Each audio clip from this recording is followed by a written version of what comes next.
who I'm going to be riding out with today. So it is Friday again. This is Tribe Vibes. Get your Palo Santo and your sage together. Like it's it's funny because I feel energy collectively. So I even feel like there's this, pullback sometimes. It's like all right, let me, I think this is normal. I think I get it. And then there's this like, all right, none of this is right. I don't get it at all. Help me. And I can definitely see that in the questions. And it's interesting, though, because, today is definitely a very mature conversation. It's just what the co-creative has ordered. And so I'm going to take a minute to get some water here and to get myself together. I suggest that you do the same. Again, Palo Santo Sage is Tribe Vibes. It's Friday. We're going all the way in, and we're even going to make it back out. It's a wonderful time to be connecting. We always know the most special thing that we have here is each other. Palo Santo and Sage to the death.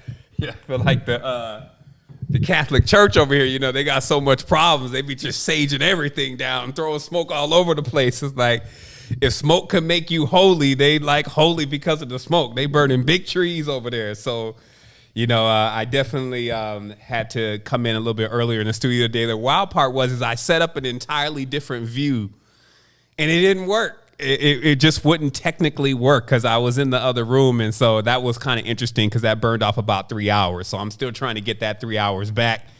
So I'm going to need to jump in the time machine today with you and really get you up to speed. I mean, that's really what you have me here for, is that we have the opportunity to connect. And because I'm out here in the jungle, I have no other opportunity but to connect. I am a very sociable person, or at least I used to be. Meaning I would want to be out there. I do even go to the mall. I was like Sevan in the mall.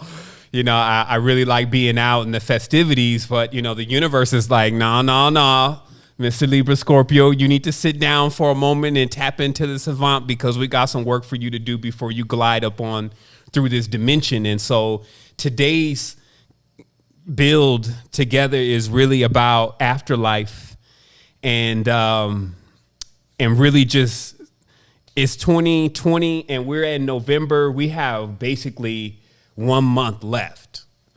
So I'm sure the ancestors are like, okay, let's keep rolling with this. Let's go into the next thing. So the transmissions have been strong. So much to the point I even get somewhat of what appears to be like a headache. Like it's, especially during these lunar builds, I even went and Googled that. I was like, headache, full moon, is that happening with anyone? So I'm drinking a lot of water and I'm doing all that. So, everybody's got their recommendations. Like, as you're doing, it's because you. And I'm like, look, I just got a headache during a full moon. I know you got a million reasons why, but, I need to get a magnesium bath or something. So I find myself during these times really needing to double dose on the anti-inflammation, everything. It's like my brain gets big. And of course, well, even everything inside of there and your spine and all your fluids and all that stuff, because your water, it expands. But I don't know how much room I have left, to be honest. Meaning that I think if they say that this is a brain and it's filling up with information and experience, my stuff must be full. So when I'm getting this little full moon expansion, I feel like I almost get to a point where the pressure is really high. And so in that, it always brings me and centers me into the space about, so if you had to finalize things, what would you really say? And everyone knows that what I generally do is I come in here every time looking to give you everything that you need. So you're not really waiting on the next recording. The disclaimer today, though, is this is a collective build. So it's a progressive build. So if you're just jumping in today, glorious. You may need to just treat it like sci-fi, though, if you haven't gone through the university materials and really armored yourself properly. It's something like this is why we're going to be working more on just the orientation process of new ambassadors that are coming in so they understand things like going through the karma codes, right? Like, cause I'm just blowing through. So I almost forgot about karma codes. As far as like that, I did that. We went in, but the show must go on. There must be something new. So karma codes for me is a big key to this level of consciousness, because you're being enamored. Notice this word, enamor, armor, all those words are really coming from the same thing. It basically means like a coating that you're putting over yourself so that the sensitive aspects of what you are don't get directly impacted by what you're going to go through in the experience. So let's just see it this way, that we got this skin, right? And also the planet has a crust. See, I've been really just digging into the planet, literally, especially after I went to the volcano, and I found myself extremely charged every night in my dreams. Everything was going up. I even arrested the police. I arrested the police in a dream. I was reading them all the laws that they had broken and everything, and they were scared. I mean, I had a succession of 3 dreams. Another one, it was a shroud or something, and it dropped from the sky, and it was like, this is one of the alien husks, and there was like a black man and a white man that went and fetched it for me like they were angels.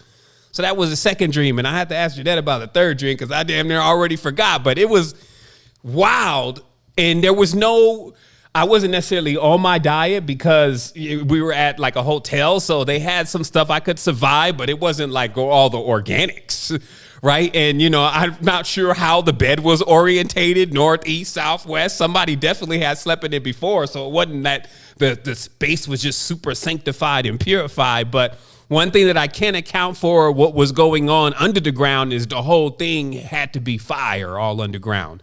There's no way that amount of hot water, I'm talking about a river of hot water, Arenal River, which runs, it's a river of hot water. So like, even when I saw the owners of the place and things, and, they were guapping up, they've been guapping up for 30 years. They're actually one of the richest families in Costa Rica. I realized that, that was just like common sense. If you built your business on top of a hot flow of water and somehow figured out a way to even monetize off of it, you was always going to be paid because you're just sitting on power and energy, right? So anyway, that power and energy was there.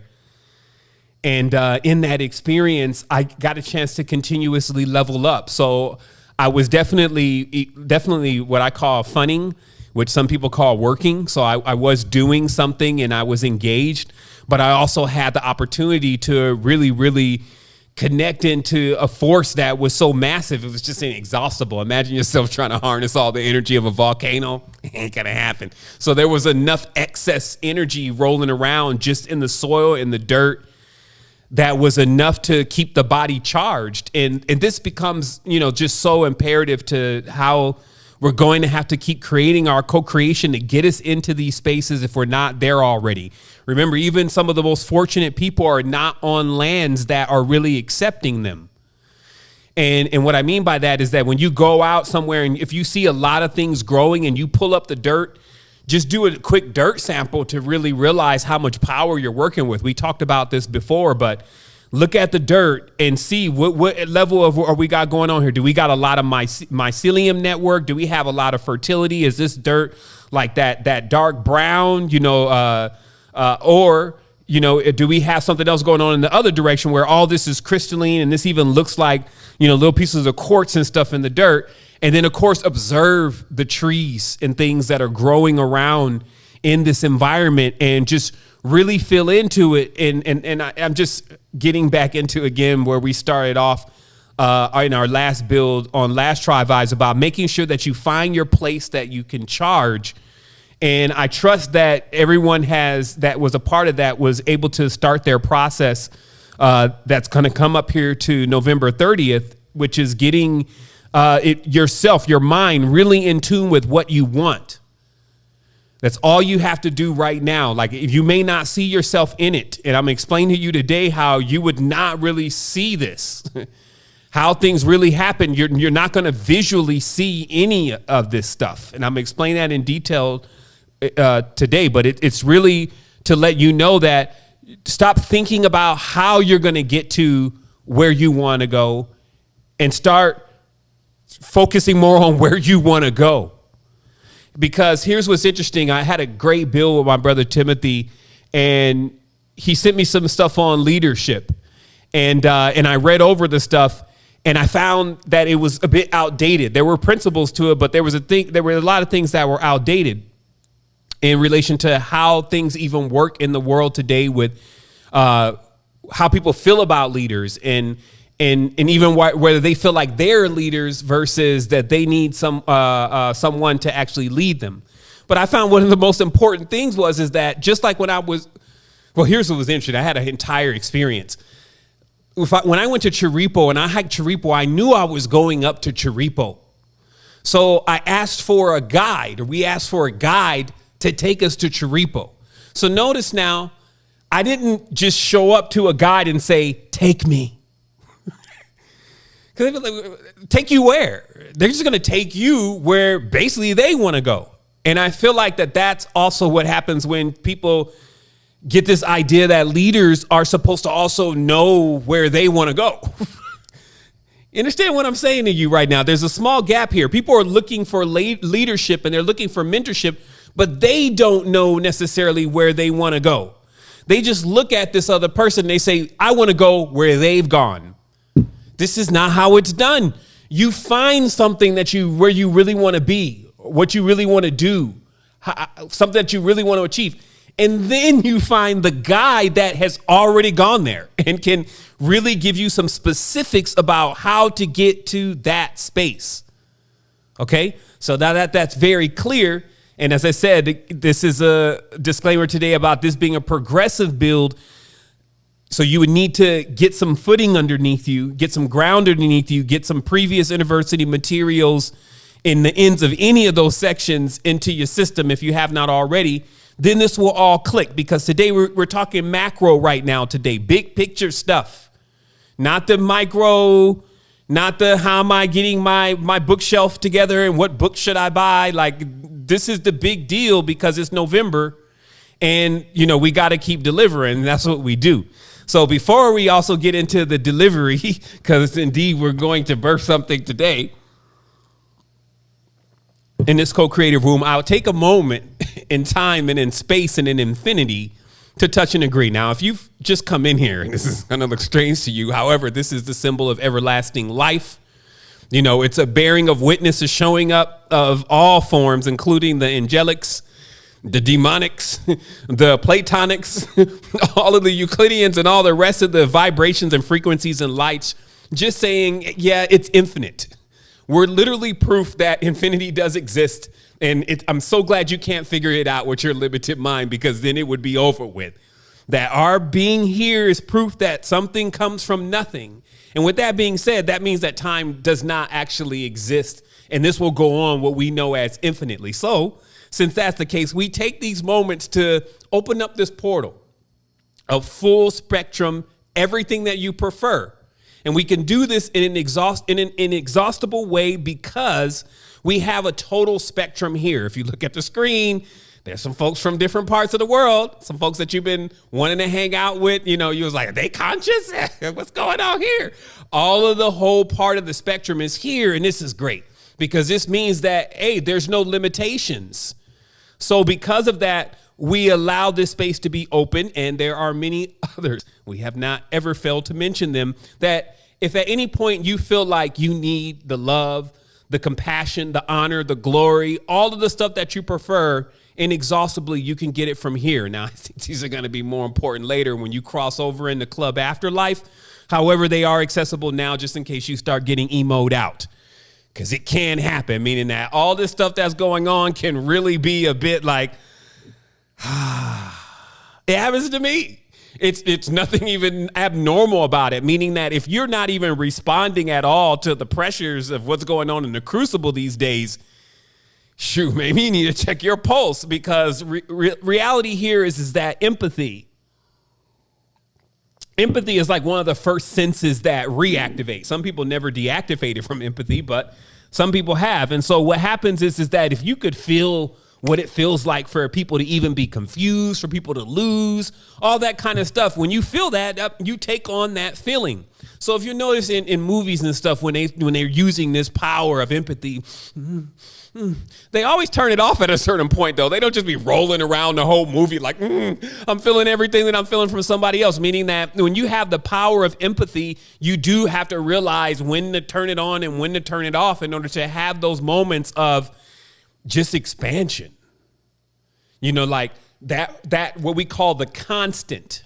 It's in math or if there's a constant, which is like the base, it's the baseline. It's basically what they call here sea level. It's a constant that is redundant throughout the entire planet, and it's like the baseline, and that's also the Schumann resonance, 7.83 hertz, like the baseline constant of where everybody could actually find ground. And that's really even what 7.83 hertz is projecting out, is just ground. Like, okay, so let me land somewhere, because what we're really dealing with this space moving so fast and the laws of light, we could literally be like, you would keep falling, but you would never hit the ground because there would be no ground. So that's what the constant is it's ground. And when you hit the ground, it's like, boom. And then you start the process of planting and layering the seed. So I was going to go into a 4-minute meditation, but it's not going to happen. So just take yourself some breaths, because once the train's moving, I can't stop the train for you. Even today, I was like, I said and articulated this whole going into the subconscious mind and realizing the process after death so proficiently about 5 days ago, and I did not record it. And so I'm like, man, you're going to have to come back in on that again. And so my last 5 days is been like working to go back into my conscious, like, what did you say?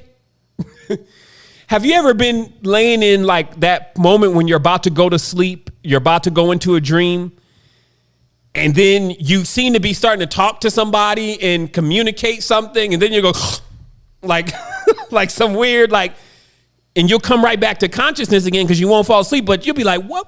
Wait, what? Like something had just happened and I have no clue what it was, but I was there clear. Okay. This is now what we'll just term as the parallel. I want you to write this down, because what's going to happen here is I'm going to show you, I'm going to break apart these worlds real quick, and I'm going to put them back together, and it's all going to make perfect sense for you.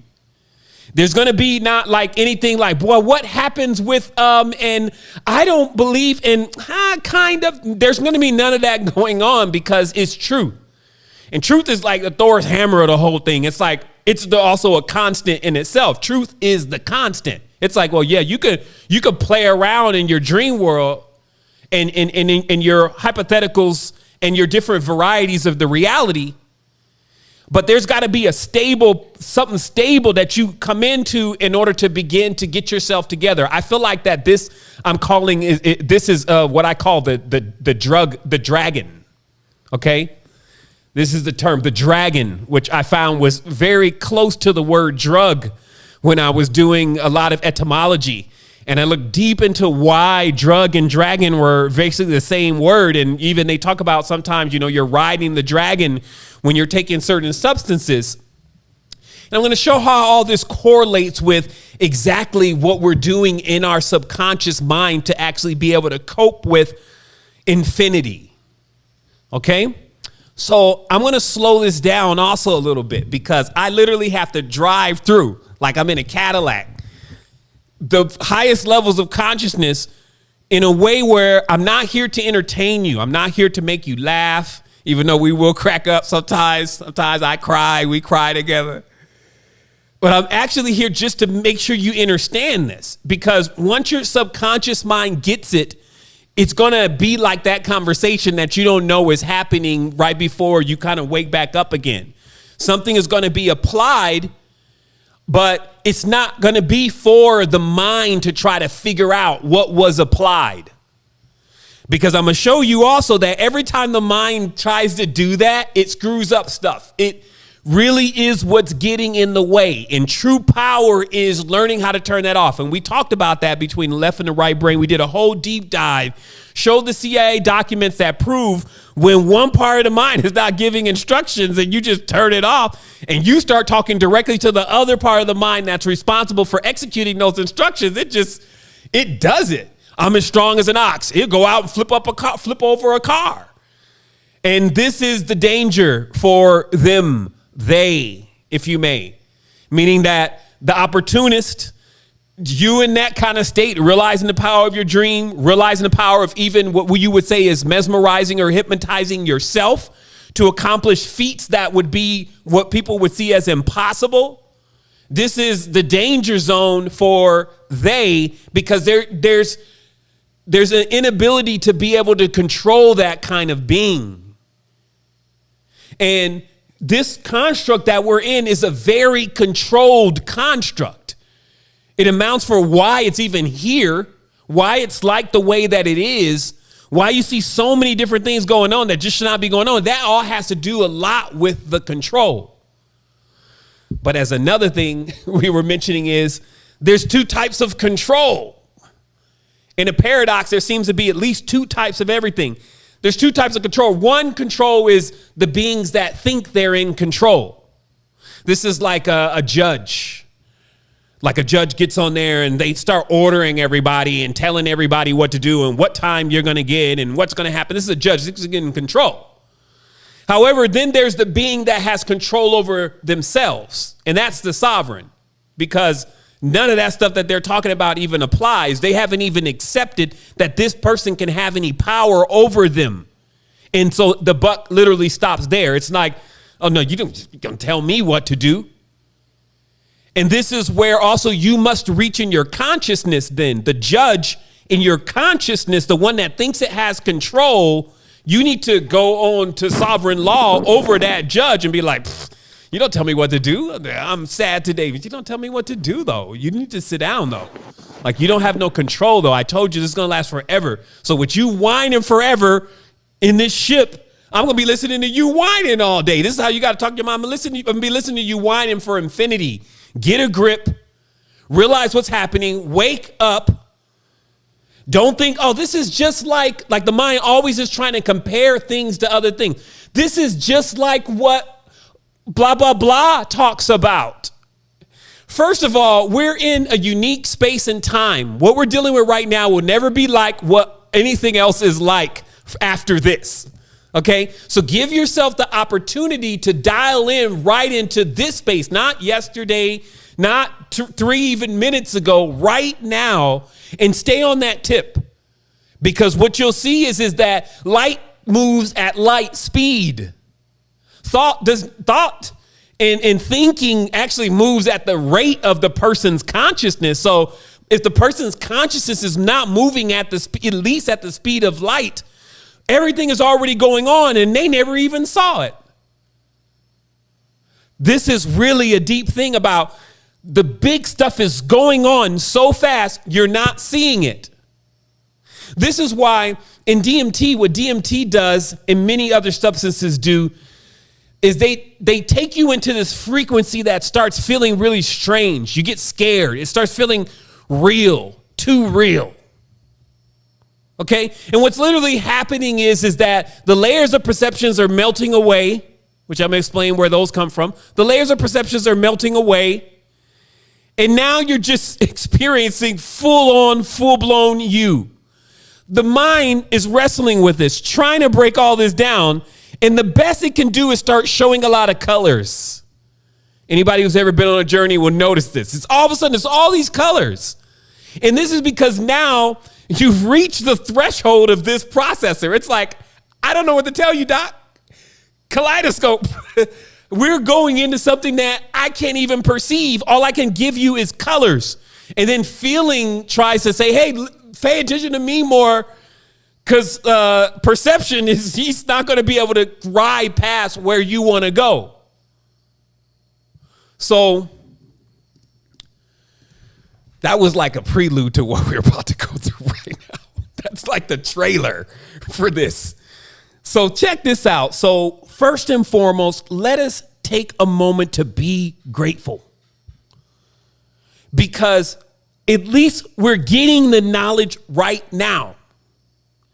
The reason is because I just don't think that in 10 years, in 15 years, this is the kind of thing we'll be hearing anymore. I think that something else will become more prevalent. Like maybe the AI mumbo jumbo and how, of course, because computers and all that is based on spirituality, how they start getting more into like a techno spiritual language. But it ceases to give us the essence of the ability to really traverse time. See, because we've learned so much in this experience. Like we've learned about these prototypical ancient cultures. We've seen all sorts of different gamuts of spiritual activities and dancing and shamans and medicines. And so we've got into all of this, but this is not always going to be this way and was not always this way. So the first thing is to realize that ages change, wisdom changes, knowledge changes, and skill changes. And things are going to change. And having this type of aspect of awareness, it's a really beautiful thing. Because when they try to, because we're making quantum leaps, when they try to pair what we're going to go into to what we've been through already, it's going to have less and less of a connection after a while, because it's going to seem so technological and futuristic and digital. People are going to think that they had made it beyond. It's even going to get to a point where there's no more wars and all that kind of stuff. People are going to think they actually made it beyond what was achieved in history. But the thing is that they never actually knew any real history. They would be basing that assumption off of that 72 maximum years that they've also been here, and there will be very little of what actually happened still available. Like even right now, if you don't think that this is true, even right now, there's very little of what was going on. Like I was even looking today, and also there's some announcements here that some folks are trying to get in the room. So moderators, if you can stay on that. I was looking today just at Ethiopia. And if you Wikipedia Ethiopia people and you look at how many tribes, there's about, I don't know, give or take about 10 tribes that they have designated now. And then you click on those tribes and you just go to Google and you say, Eritrean people. There were some of the tribes like Hadaya people, right? And you look at these people. Each tribe you go to, you see a different subset, a totally different culture. You even see some of the paintings on the walls in Kemet, like some of the people that were there. You see all of this that nobody really knows about. Right? You got lands over there that, there's like one tribe that makes up only 1.5% of the Ethiopian people, right? So I checked them out first, and they live in this area that has never... It's grassy and the trees are beautiful. And I'm sure if there was a God, they've met God there. But see, because our agenda generally in this society is not to go and find, like I was saying before, like I went to the volcano, or I went to Tripoli, so I knew where I was going. So sometimes, like, let me give you another example. I went to Google Earth and I started looking at where this whole chain of volcanoes was. And I found and I found the volcanoes, especially here, were in a direct straight line. And I'm like, looking at this, and see, this is valuable to me because now I can see where that line even stretches all the way to where I'm at now and where that line continues over that mountain over there, right? So it's basically like there's knowledge and wisdom that is very valuable for us, but that's not the knowledge and wisdom that we're readily looking for due to the programming and the poisonings and the reality. So then we will think that we know about that. Oh yeah, I'm sure Ethiopia is a very poor place. They because of the pictures we've seen, right? When really they have areas all over there that you can still drop down on a plane, catch a bus, drive right over there, and just ask somebody, hey, so what really happened here? What I'm getting at is that ages are moving so fast that we have parallel worlds existing on this planet right now. Beings that have experienced a totally different level of contact and communication with this space, but not really necessarily being aware of each other or even wanting to be aware of each other. So give me one quick second here. I'm going to tilt my camera down.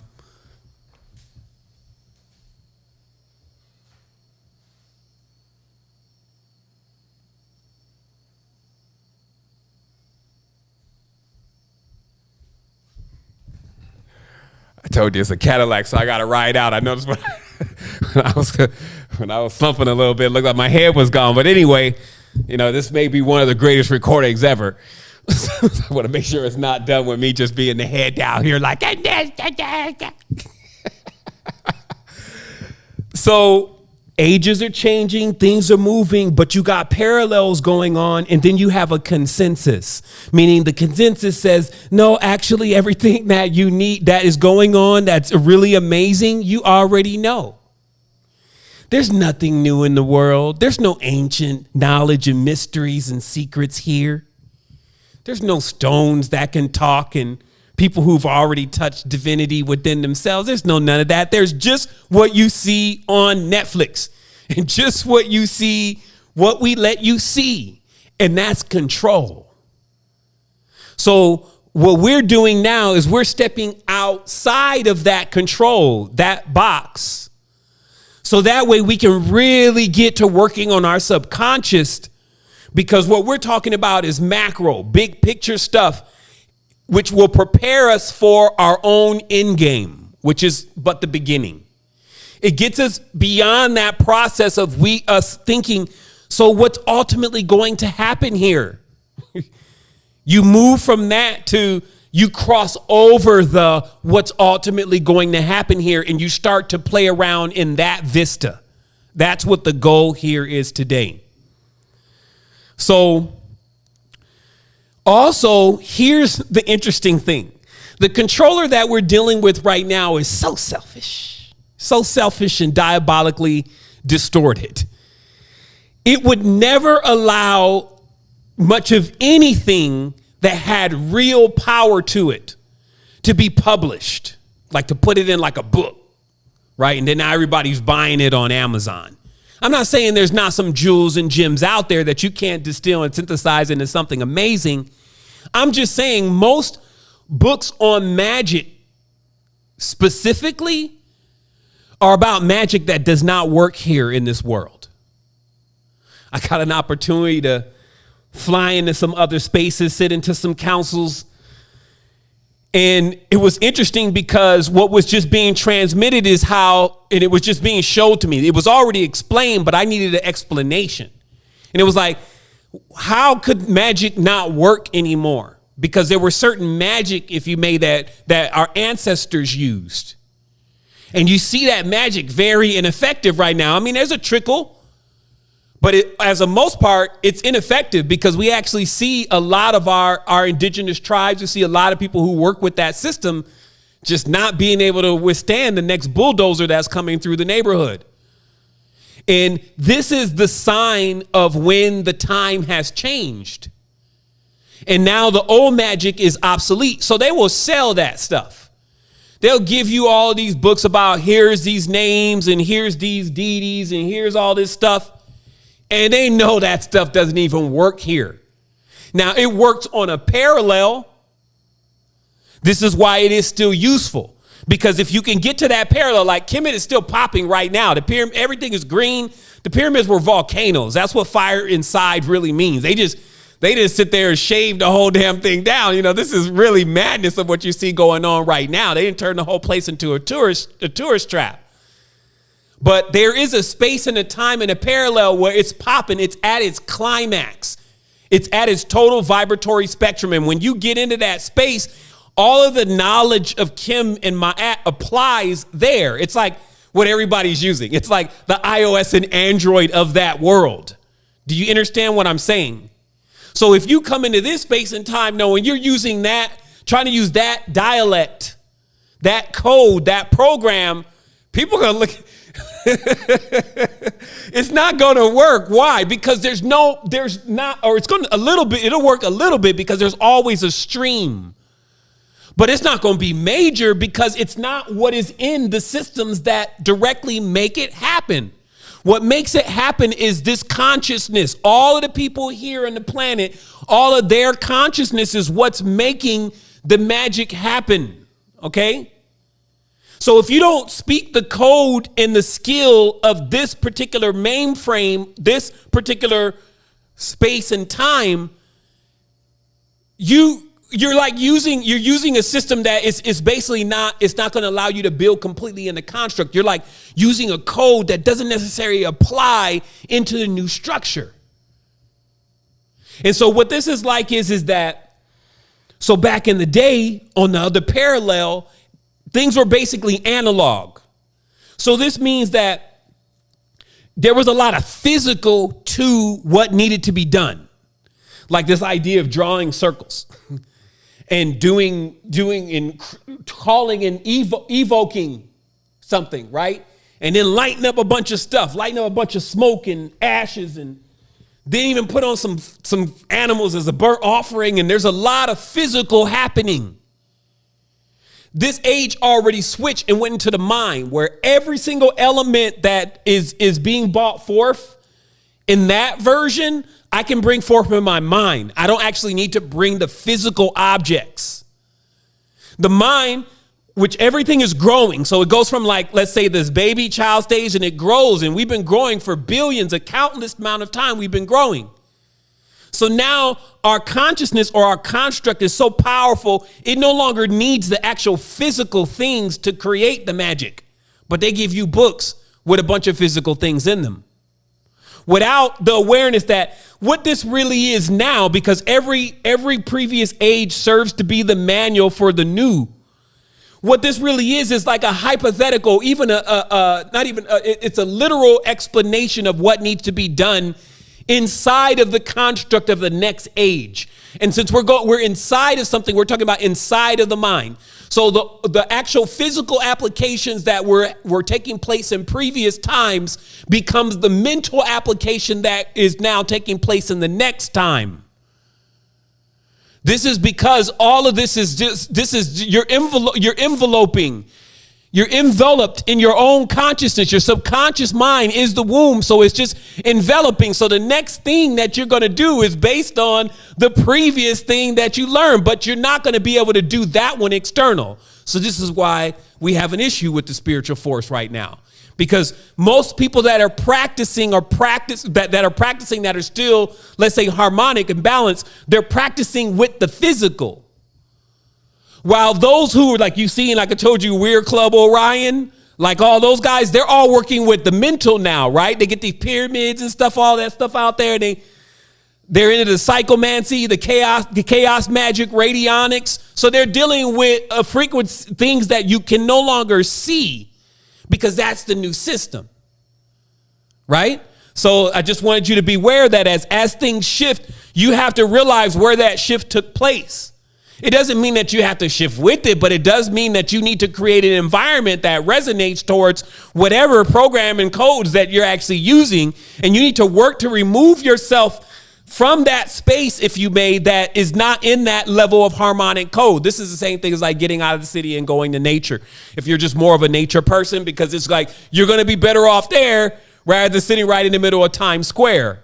So I'm not talking about something that is so foreign here, but we also got to, take the bigger picture of all this and see what is this stuff already, because we had it down to symbols.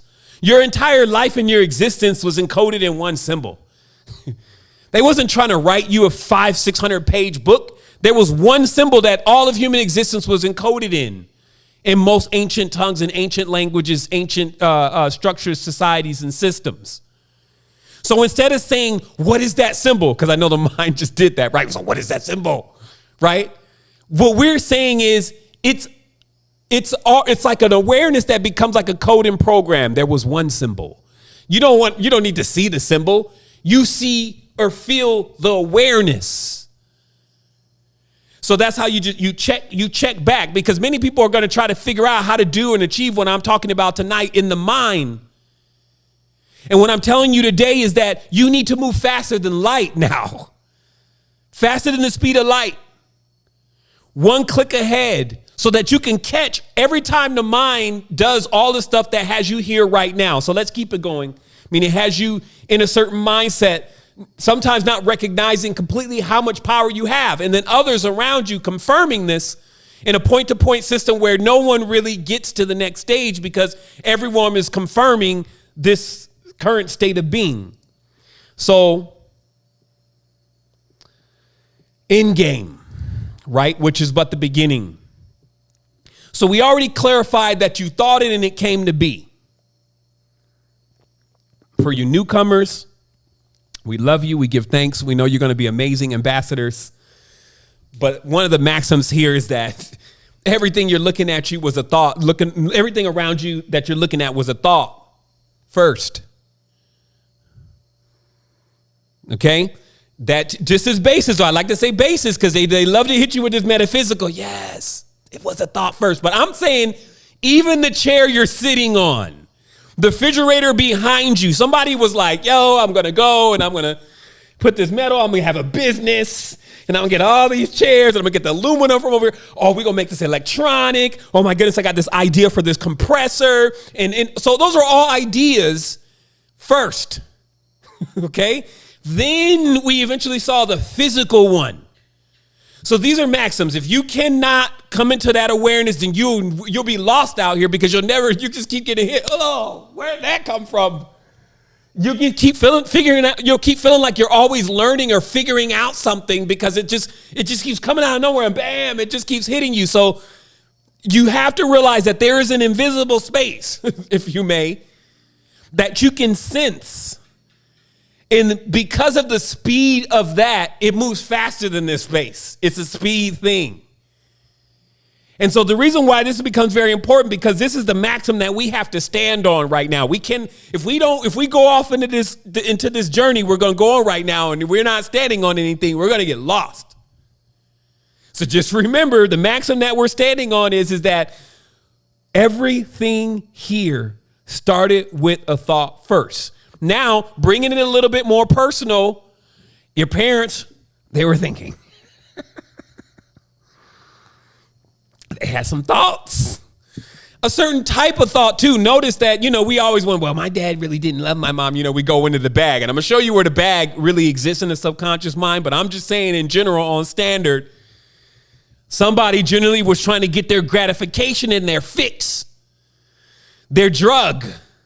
Okay, that drug of even connection. I want to have sex, and it's a drug. Now, let me explain this. Okay, let me bring this back around. Okay, so because my notes are in one order, but I realize that we got to navigate this through the direction of how the conscious moves. Now, imagine then that the subconscious mind is what is moving first. It's the one that is conceiving things, right? Actually, I'm gonna stay on my notes.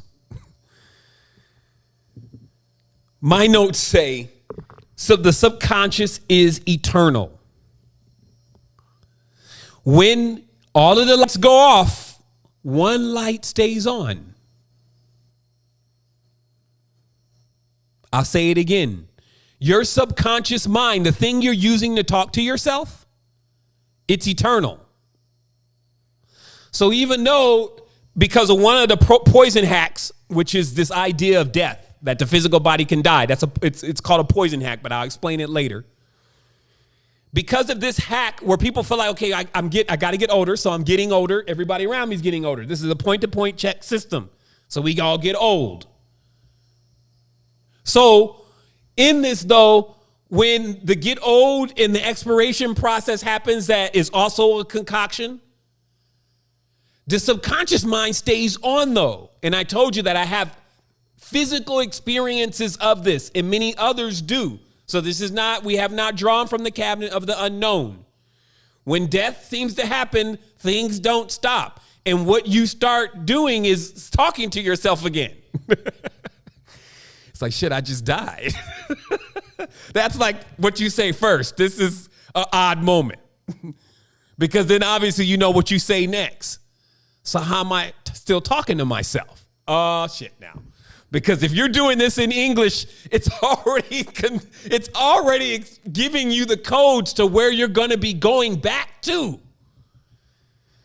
This is how powerful codes are. It's like if you're talking to your mind subconsciously in English, Now, I'm going to tell you how to release all of this here in a moment. So don't be like, how do I stop myself from talking to English? But let's just realize the mechanics of what we're discussing here. The subconscious mind is eternal. So you don't need to explain to the subconscious mind how to get back into the world. It already has an example. So it says, I need to become a baby again. This is another hack. Meaning that when you're standing out there floating in nothingness and, you know, the consciousness of consciousness is getting a little uncomfortable about this experience of being dead, but not really being dead, something kicks on. Intuition, what you would call it. It kicks on. And it says, well, I know how to get back into a world. I got an idea. I know how to get back into the world. How? We need to become a baby again. Okay, so that's enough to reboot the process. I'm going to take you before all of that happens and through this. But I want you to understand that that is the thought that gets you back into the mix. That is how you see everything around you was a thought first. That is the thought that gets you in here. It's just that you think you need to come here as a baby versus they don't. They didn't load that hack, that code, that program. They don't believe that they need to come in as babies. See, when you're not knowing anything and all of what we accept and what we think we're seeing with babies. And this is where things get a little sticky, literally. Because every time a person is perceiving something, they're coming to a conclusion about it and then accepting that as their truth before it gets broken again. That's even what a wake-up call in life is. What activation is that this previous truth you had now is not the truth anymore. So it's just basically destroying your entire foundation of what you thought was true. And then a new one is being built. So for this child, what is happening is that there's already a point-to-point connection happening in the framework that is saying, you don't know what you're even doing. You don't know what you're here for. I need to take care of you. These are all hacks. Okay? This is all that was necessary for something to come in and start controlling the construct. So let's keep going here. So we have just awareness that collectively, okay, here's another thing, because, you know, sometimes, you know, we struggle with the one about when bad things happen. How could I manifest a reality where bad stuff happens to me? Well, first of all, good things happen to you too. It's not all like the news, right, where everything's all bad. There's good things that happen to you too. But we do want to point out the bad things, right? So first of all, this is a dual realm. It works on polarities. We talked about pain and payment. But a deeper one of realizing this is that, well, technically, because this is a co-creation, you're borrowing codes from who's like your direct, you're the benefactor of. You get in your allotment, in your inheritance, the code as far as your parents have worked it. This is why it's good to accelerate your consciousness, because you would pass that code onto your ilk. So what happens is that now this code is being passed. Give me 1 second.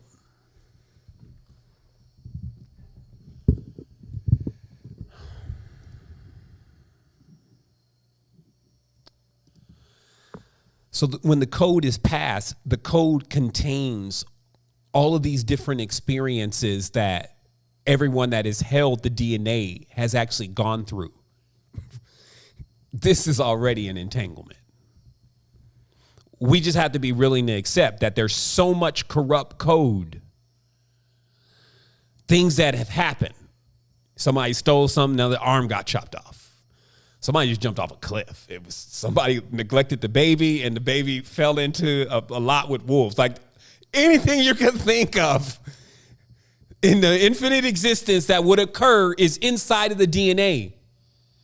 So what would happen then is that once that DNA, which is called Noon, once Noon is reanimating you, which is basically like Noon is ambrosia. Noon is the darkest part of the menstrual fluid. Like when the actual seed germ of what you are coalesces into a fluid, it's called nun, the water of chaos. It basically is the point, the fluid that sparks off your next level of existence. What you congeal into when you start having thoughts and working with DNA, and then you're now about to do your manifestation thing where you're going to come back in as a baby.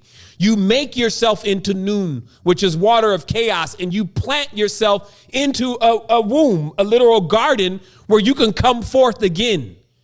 Okay? This is why the ancient knowledge reads like this, because it's just explaining the process of how the subconscious mind gets itself back into a world. And that's deep, right? So what we're saying, though, is that when it's reanimating inside of this dinonucleus, there is still this codes and experiences that have been already going on. And so as the person starts growing, all of that is going to reflect through their everything, their parents and everything. So bad stuff is going to happen because it's already in the dinonucleate code. So are we all there about how it's not necessarily that we wanted to just have a bad time, but a bad time is encoded also inside of this DNA based on the experiences that others have had that are using it? Okay, so I just want to make sure that we're clear because we're sailing off here. So now we can see then how these circumstances that we're getting into, including the bad ones, are also in the code.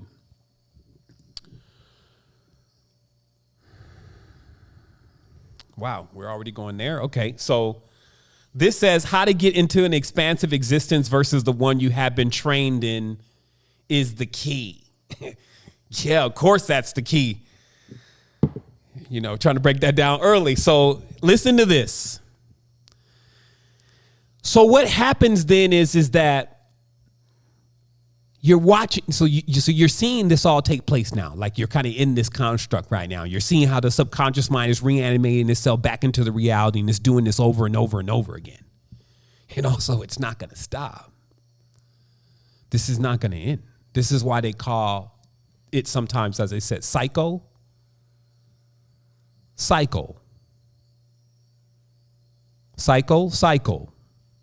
Okay? So what happens is that religion was like the drug for the subconscious mind.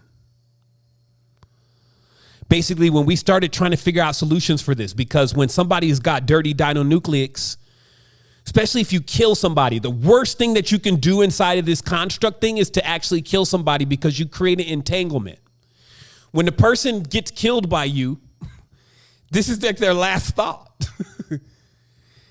Also, this is a heavy thought for you. And what that does is it keeps basically making the two sparks meet somehow again on the dimension. This is what they call a nemesis. It's like some people can be responsible for ruining other people's lives. Some nations can even be responsible for ruining other nations' lives. So then what happens is that the last thought is that. And it makes it have to. So this is how in infinite space, this is your explanation to how the hell in infinite space do we keep arriving back around each other again? Now, I'm not going to say it's only killing because also love does that too. Love will bring you from quadrillion quantum miles of parallel light years away on the same block. Wow, how are we doing this? How are we sitting in such an infinite space? I can even measure you the depth of the ocean for those that don't believe there's a space out there. The depth of the ocean and even the vastness of this chasm is huge. So how are we together? How are you meeting people that you feel like that you've had connections with before? And it's because it's an entanglement. So the consciousness that we're speaking of now, the inheritant consciousness, is actually outside of the entanglement. The entanglement is light. When you see light and it's all congealing together and beaming and now cross-sectioning horizontal and vertically, and then now it's making what we call dense matter. Light is slowing down in a corner, called an oob, and then it starts forming something, and that's all of these particles that are around us that have now become solid. There is a space before that even occurs, and that's the space that you have access to. This is basic choosing not to dive in. The real explanation of what they mean by, hey, chill out, don't go into the light. It's not like you're going to try to figure out, because I'm seeing the light, I guess I shouldn't go that way. This is not what we're talking about, but that's how they explain it.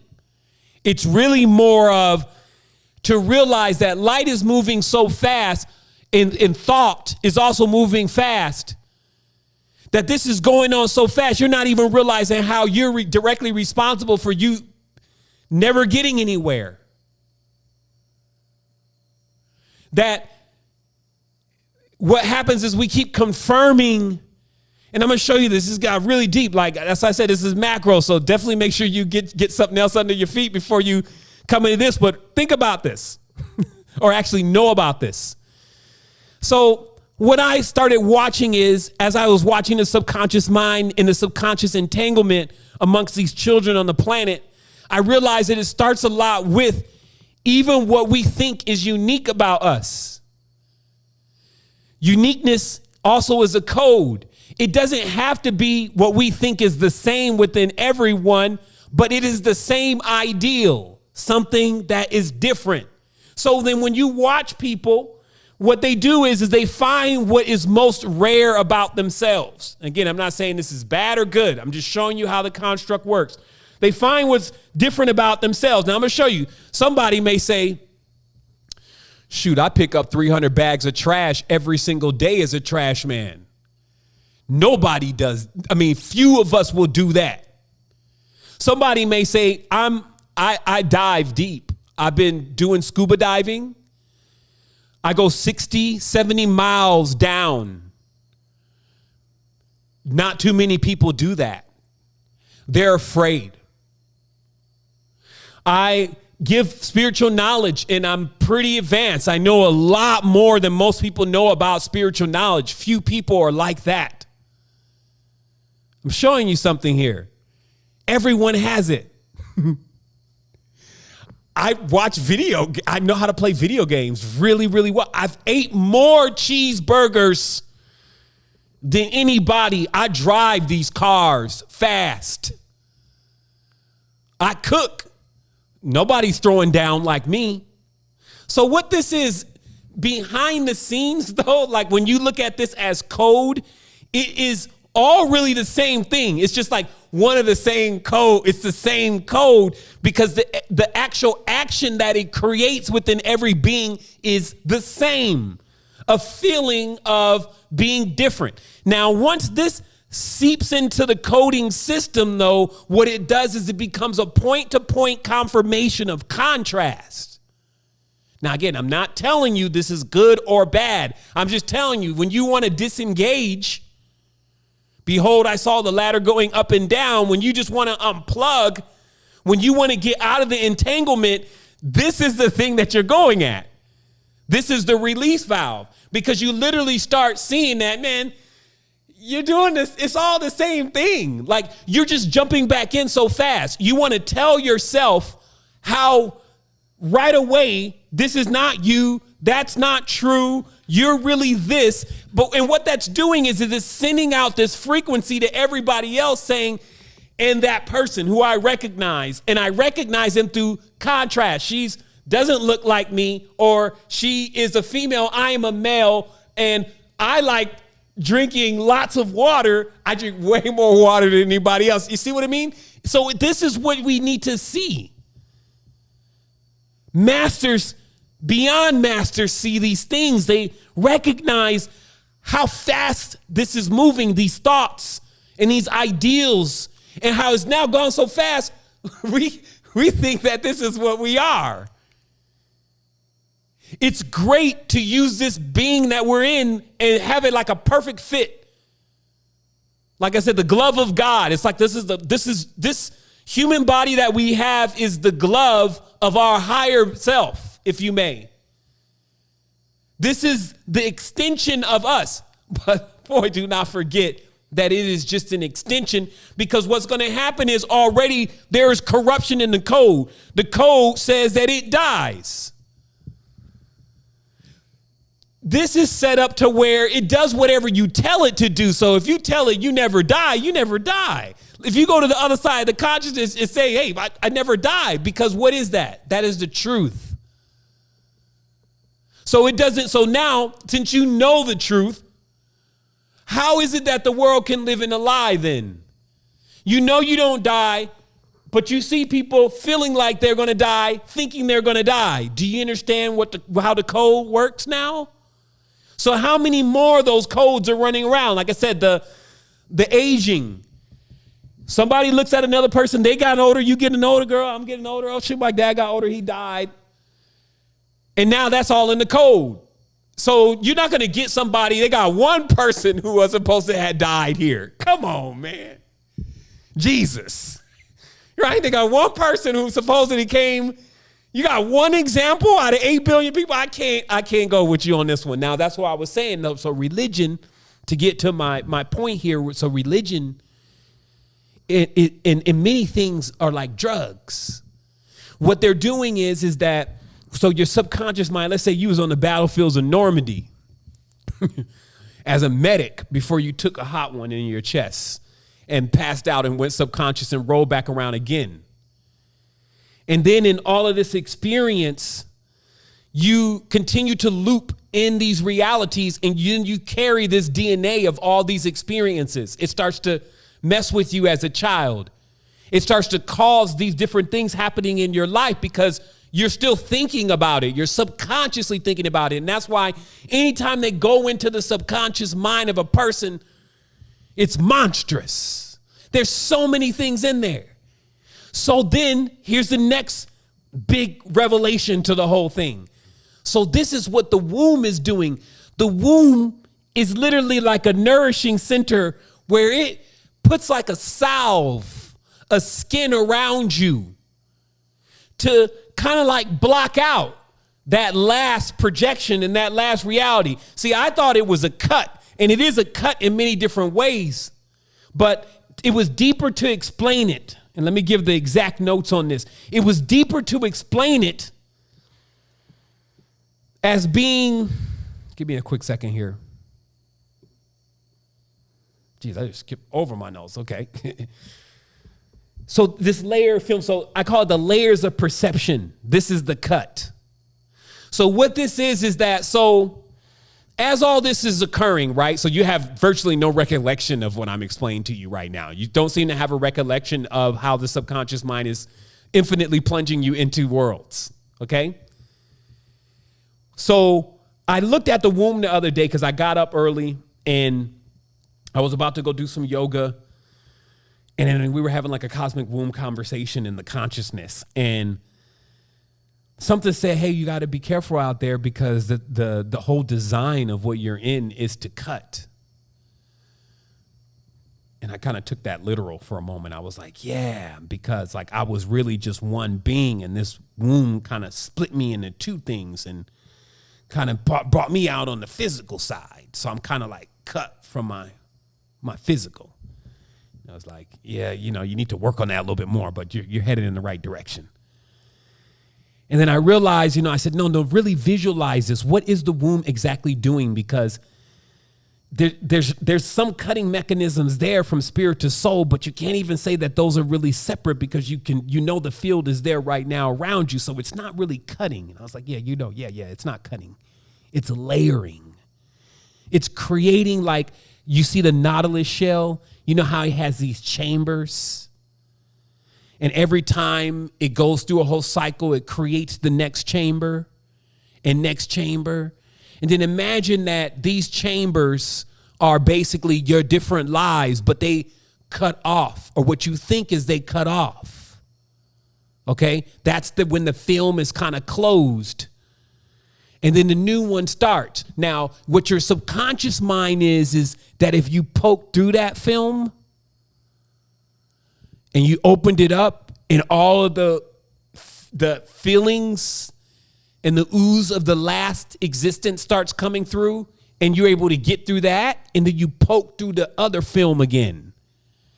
Now, based on the next film, so based on my act, you're the original. So you would eventually poke through a film that would be you as the total you, like if you could keep taking it. And this is why I was saying that's why some of these substances, they do that for a minute. They're like dragons themselves. You start riding them through the films of perception. But the problem is that you still, most of the time, are attached still to your current consciousness. And it's trying to decode this 30,000 years ago you're about to go through, where everything about that space and that time is an old world compared to where you just came from. And so all the mind at a certain point just said, lights, just lights, because I don't have a language to speak to them in about this. And then, of course, the behavior. This stuff, right? Trying to figure out, why is this person acting like they have a demon in them or something? Like, what's wrong with them? And it's because when you have levels and levels of subconscious mind to pierce through, and you're trying to read that into the contrastual language that you're using right now, this is like trying to deal head on with chaos, but not having an understanding of what it is. This is why when you tap deep into yourself, it's easy to go back to 0 point, if you may, because you stop trying to process, and that happened to me, the pain, the problems. And you get to a point where you're like, you're not in control. Yes, of course, pain, problems, that's DNA. But where we're going is we're going through the other side of the film. Now, I'm telling you how we got here, because every time the womb comes through the conception, which is the mind, it builds a layer. And the layer that it builds is to kind of like put a window or a screen there, a foggy screen from last life. So it's not so much of that light seeps into this. Right? So you got all this stuff that happened in the last life, DNA, all that, that's all lights. And it can't necessarily bleed completely through into your new reality that you've created, because you're on a drug, basically, a dragon. And then, because this is the healing process for the subconscious mind. How do you heal the subconscious mind? So you can have this person who's gone through an entire life of butchering people or animals or all sorts of wild stuff. So they got all sorts of things going on in their consciousness. So they'll come in the next life and then they'll go do Christianity. And then so what Christianity is for them is like a drug to start their subconscious mind to start recovering from the trauma and the tragedies. So it's going to try to narrow everything down, make things very basic. You're a baby. It's going to try to give you some kind of construct, some kind of code, some kind of new foundation. But of course, this is like a Band-Aid on a bullet hole because the drug is going to wear off. And that's what humanity is experiencing right now. That's what I said. That's called breaking the spell. The dragon is wearing off. And now people got a hell of a hangover and they're waking up to what this is. Now as I said before, when you're in, now this is just play right now still. Even what you see people going through, this ain't it. If you keep loading that in as, oh my goodness, this is crazy what they're doing with these laws and all that, all you're doing once again is you're adding more of their codes into your subconsciousness, right? That ain't crazy. Crazy is when you actually inhale over 5 milligrams of something that rips your soul out of your body. And when that's happened to you before, you're not looking at legislation and you're not looking at any of that stuff as if it's really serious. Do you get where I'm coming from here? It's like once you can't just come back into this controlled robotic construct acting like it's real and that it really even matters once you've already gone into that space. That's why when I be looking at folks, they say they've gone into that space before, then they over here whining and worried about all the stuff going on here. It's like, you weren't really in the space. Or you forgot about it like a dream. And that's what happens when you take drugs, meaning that this stuff will have an effect for a while, but if you don't really go through it, my awakening was through breath, taking yourself through it in waves, which is lung, which is another dragon, taking yourself through the process in the most vivid way possible. This is what we talked about that has to happen by November 30th, that you need to break through all the layers. And then the biggest one is this mind, right? The mind and its layers of perception has got you so enamored in this contrastual relationship that you've been dealing with. And meanwhile, this is going to go on infinitely, and you just are waiting for this death thing, which you expect to bring you something different, and it's not. What's going to be different is when, as you've done today, you crack the code. All right, I see how it all works now. So the womb creates a new spin. That's a new world or a new whirl. It's like a record. So now the womb creates a new spin, and now you got a new lease on life. You get a new ID, right? And now you can start over. To be able to start over would be to insist that there was an end, right? So you see how the codes work? To accept the code, you almost accept the poison. So I'm thinking I'm starting over. I'm getting a fresh, clean slate.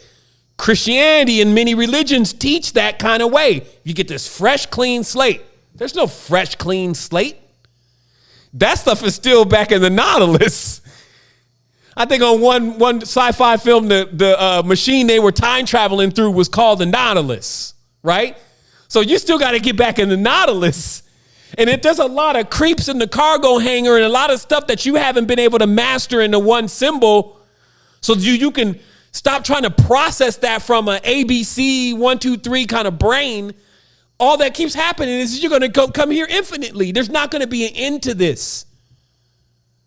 That's what people need to understand. This is why they introduced the end. This idea of the end is more beneficial for everything in this construct of control, of course, than the idea of there not being an end. But I'll tell you, they fear one way more on many different levels. Not having an end for some people who have already gone crazy is ridiculous.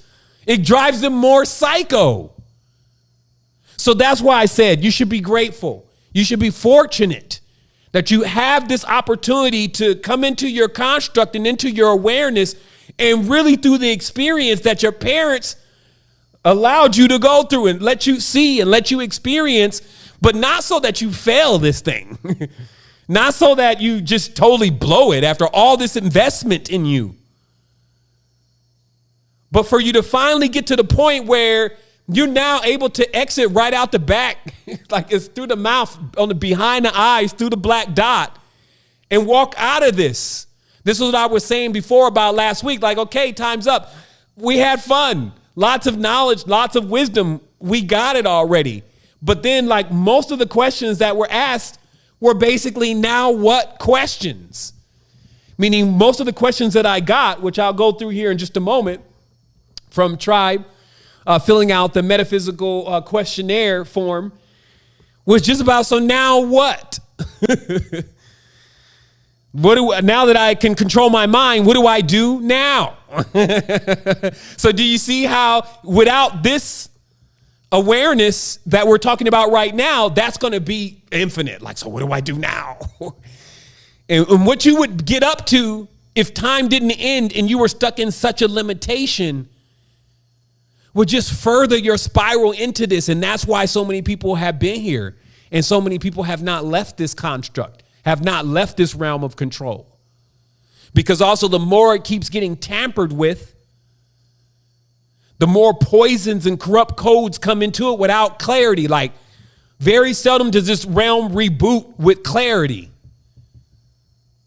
So now in these times that we're in, since we've been exposed to so much already, it's really great to have a level of awareness where we can unlearn, we can unwind, we can go back through the doors of the Nautilus without fear. And it's a feeling. You slow down yourself. That's why they talk about people who can slow down their heart and how that brings them into a whole nother space and time.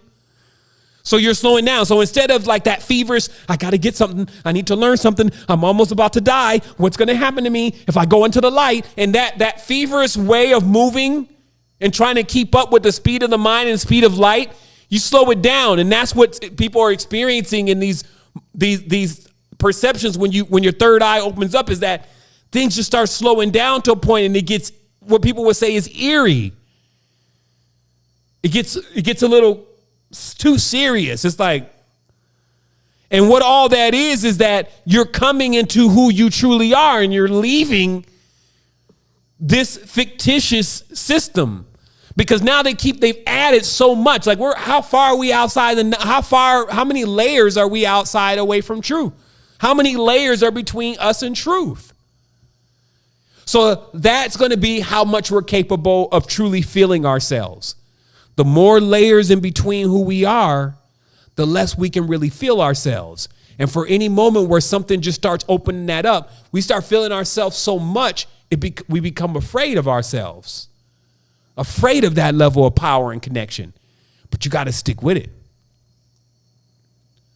It's just like anything else in life, that once you do it enough and you keep doing it, eventually you become trained at it. You teach yourself how to make it and to normalize it. So some final thoughts here.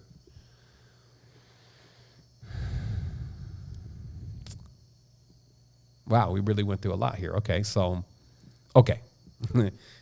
I want you to write this down.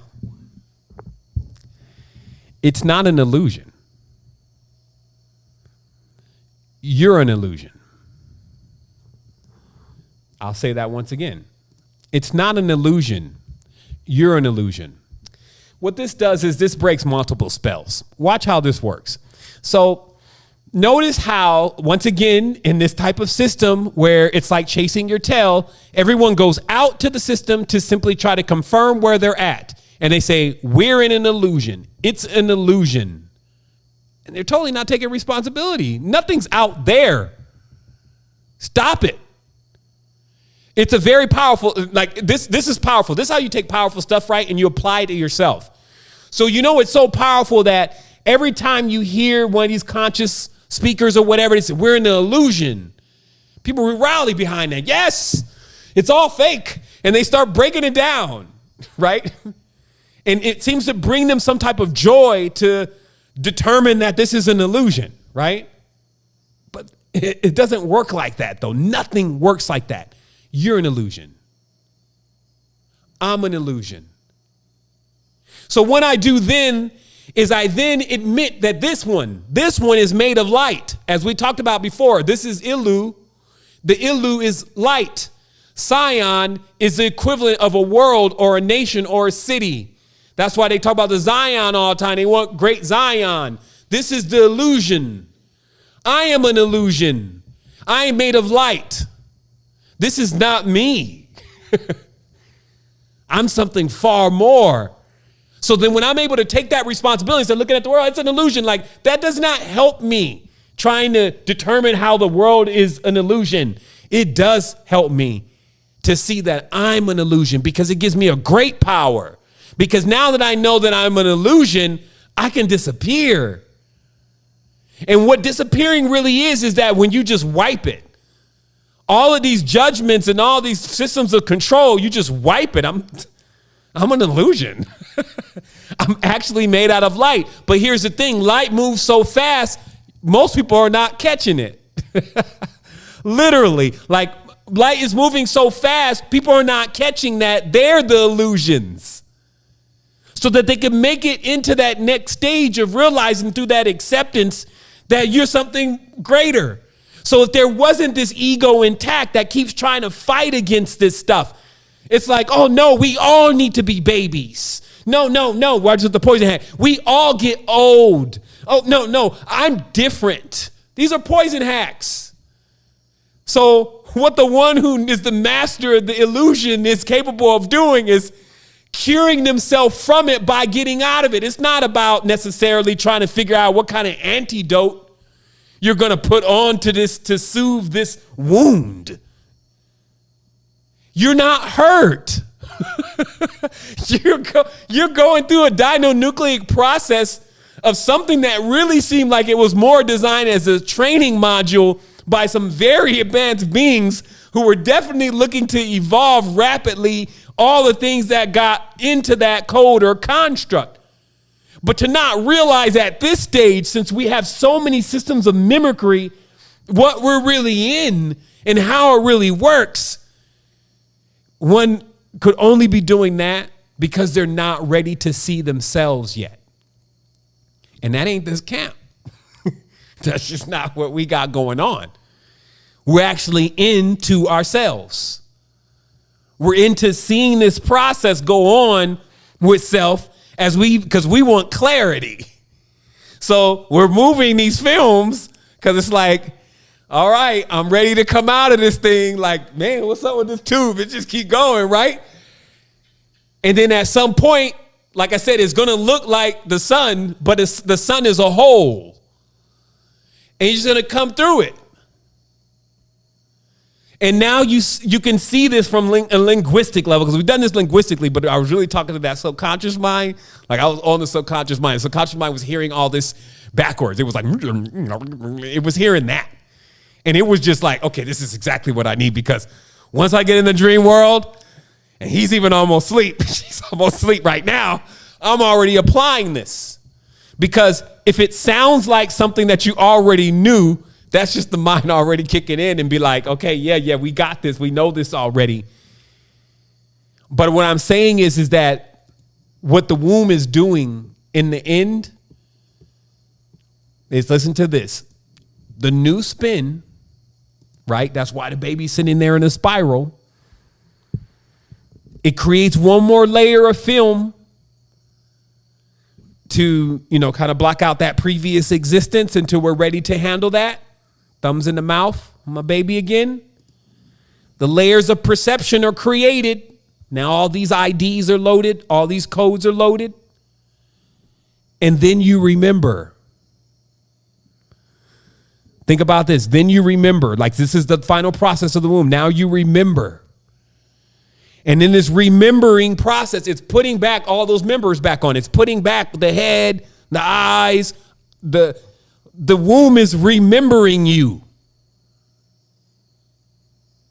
So today, because we have a macro approach, you need to kind of know how to do both. You need to know how to remember, how to put yourself back together and insert yourself into a construct. And then you need to know how to, what people would say is the opposite of that, forget. Right? You need to have you need to have your finger on that button that can.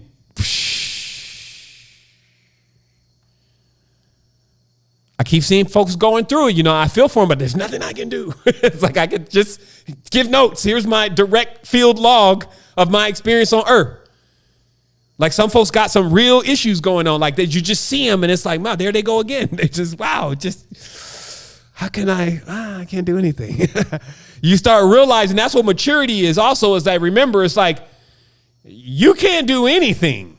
They do it. When you put yourself into that level of awareness, then you tap into what you should be doing, and that helps everything around you, not just them. They get some too if they're still around. Let me answer some of these questions really quick here, and I'm going to breeze through these, and we're going to go ahead and keep going forward. It's 8:30, so at least on this side, so looks like we're making good time. So here it is. So the first question here, and I'm actually answer many of these questions in tandem, because there were many questions that related to the same thing, which is great, because that means that we're actually accomplishing a really strong version of the synchronicity together. So this question is, how do we as beings who are spiritually sovereign stay anonymous in this space if we aren't able to get out of things like even government housing? Okay. This was, I believe, a number one asking this question. There was another question similar to this from another number one. It says, basically, my question is around sovereignty, specifically being an actual recognized sovereign by law. And they wanted to get into this topic a bit more. Didn't feel like it was really being covered inside of sovereignty mentorship as much. Wanted to understand kind of what's going on with that, okay, that aspect of sovereignty, all right? So I'm going to answer these two questions together, because obviously what was also mentioned in that is they were aware that that first step is for sure spiritual sovereignty. So that is for sure the way we go with this. Now, with that being said, and this is a question directly about sovereignty and, what's up with the achievements of sovereignty and where should we move next? Now that we've become spiritually sovereign, we're really able to now accept ourselves as the gods. You know, forgive and forsake. The reason why prayers don't get answered is because you're not using your power. You know, things are not, you know, you got babies dying and all that because you haven't intervened yet. So the gods are the people. So with that spiritual sovereignty and not making it something else's fault or responsibility to get you to the next stage or to the next level, and you take all that back inside of you as the ancestors designed you to do. Now, what about the physical sovereignty on the planet? Like laws, legalities, these kind of things. So obviously this has been something that I've researched, and I've been in many around me research this topic, just being in the conscious community, you know, many pioneers of this. As I said before, Santos used to even go in on this, obviously. Yusuf El goes in on this. A few Moorish brothers go in on this. So there's a lot of knowledge out there about sovereign law, okay? Now, what's interesting is that just like I was telling you earlier, remember I was telling you that when the cycles change, the old laws and codes and stuff don't even work anymore? This is another great example. Right now, we have people going to these law books trying to figure this stuff out. But we're already in the wild, wild west. Meaning that the people that are functioning on this planet right now as sovereigns don't ask what they can and cannot do. They don't try to go find different instruments and papers and trust and all that. They don't even, that's the system that they laugh at. So you can see there's levels to this, right? So, because then you got another group like the corporations, and they always take advantage of these trusts and all that kind of stuff and what it can do. So I would assume that that's the one that we're referring to. So when I studied that structure, what it basically says is this. Every time you come into the public domain and make a transaction, you need to use that public instrument. They don't do that. They don't use those instruments. So it means that they got friends in their network that, look, I'm going to sell you. You want the castle in Versailles? I'll take 500 pounds of gold for it. Bet. There's no, okay, I'm going to send it to you via Bank of America, or I'm going to swipe this on the credit card, or we're going to enter this into the deeds and the lawyer and the county and all. There's none of that. And that's what allows them to operate privately. And because they're operating privately, they're basically what you would say is sovereigns. They do what they want to do. So I want to make this very clear that when I started digging deep into this, I found that there was a few levels. Now, obviously, you want to make a climb, trying to just go right to the end point. It's not feasible. So the first part is one, realizing that for this to ultimately work, you need to then begin to transact in a private currency. This is why I said before that still cryptocurrency, still with all of its flaws, is introducing one core concept that did not exist within the previous transactional cycle, which was that there are coins that there's no affiliation. They're basically decentralized. There's no central bank to that coin. And what that creates is it creates a form of anonymity, because if you agree to take this coin and I agree to give it to you and we make a transaction, no one knows about that transaction. It gets lost in the sea of things. Unlike if we make a real transaction on the physical plane, even as low as $5,000 to $9,000, and I'm buying something from you, most of the time somebody is going to report that, because that's got to come out of somebody's bank account, and then they're going to need to explain where that $9,000 went and why it went to this person, or why you pulled it out as far as money. So somebody's got to explain it, and that's what pulls it back into the system. So what is ultimately still a work in progress for the conscious community is basically being able to create our own private system of commerce. That means that at least enough of us would need to be producing the essentials for another one of us to be able to find that essential as valuable and to be able to transact it back with the same amount of currency that they've earned from the same nucleus. Now, again, it's 2020. So doing this on a farm is totally different than doing this in a digital sphere. We could do this on a farm with different animals and different crops and different foods and things that we find vital to our life. But in the actual matrix structure, or the artificial matrix with the digital, Now we have to basically figure out what is the digital equivalent of that. That's also possible, and that's also called a DApp. A DApp is a decentralized application. So right now we're seeing the highest adoption of decentralized applications in the world as that we've ever seen in history. Because one, it was not even something that was put into the public and that was ever offered. And two, it wasn't something that other people could even get involved in. So now we see decentralized applications being built. So within a short period of time, you should be able to get the things that mean the most to your life in some type of, to your life and survival in some kind of private form of transaction.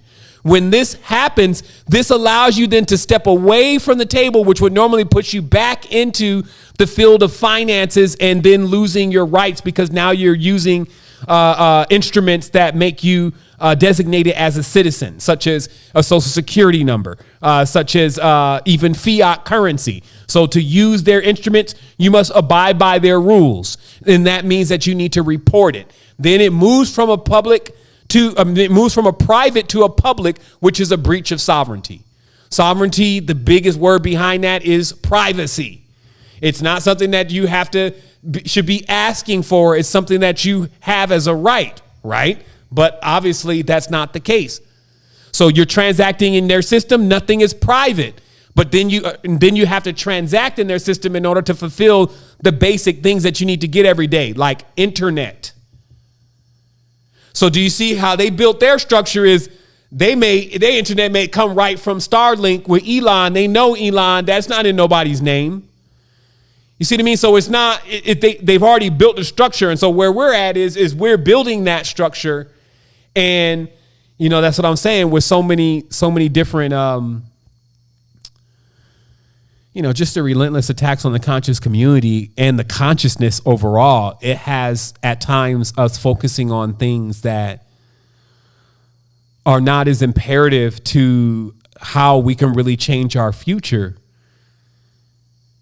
And, you know, that's just what I saw. Like, I really saw people focusing more on, I don't know, even chanting and stuff like that. And that's great. You know, you spend 3 hours chanting, but, you know, the kids are still like in the street with no curriculum. And you know what I mean? So it was just like the priorities were off. Like I saw a lot of these pacifist movements and those kind of things were still alive today within things like the New Age movement and community that was just totally disarming people. And because they had that same opiate of the masses, they felt like it couldn't happen to them.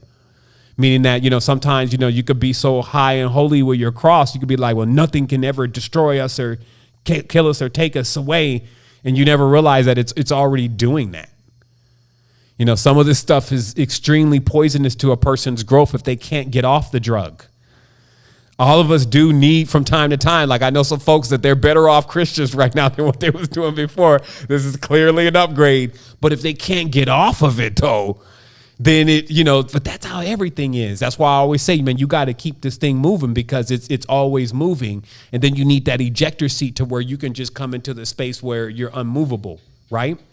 So this next question was about what's next in so many words. And that's why I explained today, this was it. This is all the wires, all the chips, a macro approach. This should give you a clear vision of what is next so you can insert yourself into it versus that physical one that never seems to end, the what's next, where there's another new book and there's another new, right? So now you have both doors to be able to walk through.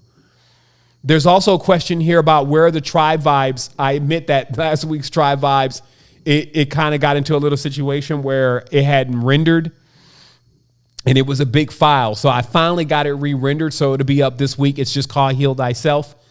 They asked about the last one before that. And the last one before that is actually in Tribe Vibes or actually in the university also. But the easiest way to find these is to simply go to the conversations area in Asana and then check the messages there, because then every time one is posted, you'll see it, and I always leave the link directly to it. So you'll be able to catch all the tribe vibes as they're posted from the links that are inside the conversation area in Asana.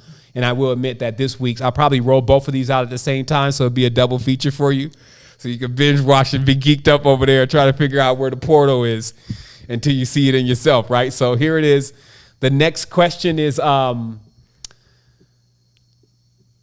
was actually all of the questions. Let me see. There was, and next week also, I wanted to mention that, okay, so the onboarding process, wow, that was wild. So if you notice now, well, you probably wouldn't because you probably are already a member of Secret Energy, so there would be no reason for you to sign up again. But if you go through the sign-up process, you'll see that the sign-up process has completely changed inside of Secret Energy to now allow it to segue in this opening of not only Eneology, but mainly soul coaching. We've given a deadline. The third week of December, it has to be done. We have to be in soul coaching beta, and we're actually on target. Everything is everything. So we had to change the whole process because I'm definitely not trying to design something that's working from Excel sheets. So it's so smooth. Person comes in and they go through the sign up process. They choose right now if they want to go in free or if they want to go in the 79. And then we're going to be opening up the what we call Ambassador Pro or Sovereignty Mentorship Pro. We're going to be opening that up when we get our soul coaches integrated into the system. We have a first round of soul coaches, which are our senior soul coaches. And I decided that it would be much more easier to put the senior soul coaches in, let them debug the process in the system that we've already designed. And then that way, when we're bringing in new soul coaches, which we should be doing by January, late January, they've already are basically in position to mentor those new coaches that are coming in. This is the best thing going. The reality is that every single problem that is occurring right now, the solution is actually built into this. And it's great that it all is happening right now. I feel like more than ever because there's more of an actionable side to this tribe right now because we've been in our subconscious, in our deep depths, in our wombs for quite a bit of time, working on that cleansing and that healing. And then now, unapologetically, it's time for the world to feel us. And that actually times itself properly to when I'm personally like, man, I always explain to everybody, I'm really more like a Willy Wonka. Like there's some stuff that I'm working on. Like I feel like I found something with a 7.83 hertz stable. Like I'll know in January, but this will basically be able to bring ground directly into your room under your bed. And this will allow you, especially for people who are disconnected from the ground. Like I didn't even realize just to the other day that I'm not actually grounded even where I'm at because our house on stilts. Because in the jungle, man, you put your stuff on the ground, man, everybody's going to be in the house. I mean, it is just plausible for you to walk in the bathroom and something's just in the corner, like, and you're like, yo, is that something? You know, you turn on the corner, like the light series in the jungle is wild. Like you don't even think stuff is out here. It's that crazy. And, you know, play with it if you want to is what I always say. So every day, like I really practice. I turn my light on and I look around before I go to the other house. But what I'm getting at is that there's some adjustments being made. That kind of just cracked me up, man. I kind of lost my train of thought for a minute. But so I guess, you know, to bring it in, we are making exemplary progress. And we're also doing something so intrinsic with each of us where I feel like there's a lot of growth going on with inside a tribe and we have a constant. And that is the most important thing. Because when others are coming in, because in a minute there's going to be no place to go. It's good that we started on this early because it's going to be something that a lot of beings actually need. And when they start coming in, though, it's very important of why this was named Ambassador Training. Remember when I'm coming up with these titles and stuff, they just get dialed in just like the co-creation. And so this was called Ambassador Training for the last 4 years, I believe it's been now. And everyone here that has done their tutelage is indeed an ambassador of this awareness and this co-creative womb that we're all sharing together. And because of that, actually, that's what I was saying. It kind of puts me into a position of where I can actually go and do things that I also feel will be equally as instrumental at making sure that we remain prominent, that we remain on top. Like I'm not taking second base to anybody. Like I don't care if they got Apple and, you know, Intel and all this kind of stuff. I've seen so much beyond all this stuff. It doesn't make it like it's a competitor, but there still becomes just the overall aspects of doing the fun. I don't call it work anymore, but just going through the process. That's also what I wanted to let everybody here know is that you got to do the work. Like that's what I was saying by somebody else can't really change you. The gyms could really be here, but they could have almost no value to you if you're not willing to apply them to yourself. Also, this is very entertaining. I love it, but there's a very serious aspect to this. I try to do my best at, not, thunder all the time. But again, this is really about an infinite existence. That's what I feel like is why they didn't want to introduce that into this mainframe about how we were really infinite, because it would scare the crap out of people. You think people are scared of the end, but they're scared of the endless. They're way more, that thing fear, they're way more scared of the endless. They need that cutoff and that restart. And I'm not saying they won't always get it. You need to realize also that your job is not necessarily to come here and end the death. You know what I mean? Like when you see how powerful all this stuff is, you be like, let me sit back and get a little bit more ancestrally intelligent before I start trying to play around with the framework. This whole thing with compartmentalizing existences through the shields of the womb, ingenious, especially when you're dealing with an unlimited construct called a mind. But also, there must be new pioneers. Like you must be able to go into other vistas. Nobody's speaking English. Nothing's on Euclidean. So it's a totally refreshing experience in existence that you're not even coming in as a child. There's no idea of what a child even is. And this is what I feel like, this is where we really are at with this right now. And what we're trying to do sometimes is narrow that into moments and experiences and say, well, that's what I really want. I just want to be happy. I just want to buy my own land. I just want to, but it's like, once you get to that, you're still going to be dealing with this and all what's going on here. So it's like, let's just solve this right now. So that's what this transmission was about today. There is actually one more question here. Give me 1 second.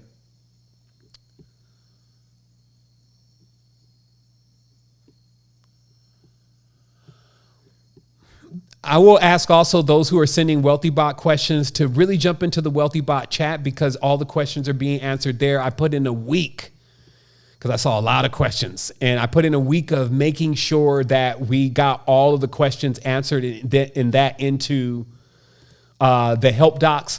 What we also did was we created a chart. Me and Elena, we've been knocking it out. We created a chart that is a visual. This is the start to the end process, because we know that it's complicated. So I really would like questions that are not metaphysical to really not be put into the metaphysical questionnaire form, just so that it helps me to be able to get through this. And of course, we've built spaces for you to, and things for you to be able to get all the knowledge that you need. So that's what we have. So let's close the space. Well, actually, never mind. There's no such thing as closing anything, because there's nothing that can be closed. You got to catch yourself. That'll say move at the speed of light and faster. Change now.